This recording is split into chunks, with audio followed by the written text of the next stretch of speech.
ভাই ও বোনেরা, অনেক সময় আমরা মনে করি এত ছোট পাপ, এতে কি হবে। কিন্তু জানেন কি, ছোট ছোট গুনাহ একত্রিত হয়ে কিয়ামতের দিনে পাহাড়ের মতো ভারী হয়ে যাবে। রসুল সাল্লাল্লাহু আলাইহি ওয়াসাল্লাম সতর্ক করেছেন, ছোট ছোট গুনাহ থেকে বেঁচে থাকো, কারণ এই ছোট গুনাই মানুষের ঈমান নষ্ট করে দেয়, আল্লাহর রহমত থেকে বঞ্চিত করে।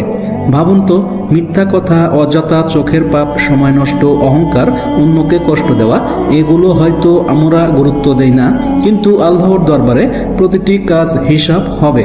তাই আজ থেকে ছোট গুনাহকে তুচ্ছ ভেবো না, প্রতিটি পাপ থেকে বাঁচার চেষ্টা করো, বারবার তওবা করো, কারণ আল্লাহ তাআলা সেই বান্দাকে ভালোবাসেন যে গুনাহ করে বারবার তার কাছে ফিরে আসে।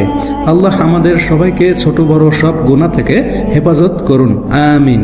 ইসলামিক ভিডিও পেতে সাবস্ক্রাইব করুন আমাদের কোরআন কানুন টিভি। আসসালামু আলাইকুম ওয়া রাহমাতুল্লাহি ওয়া বারাকাতুহু।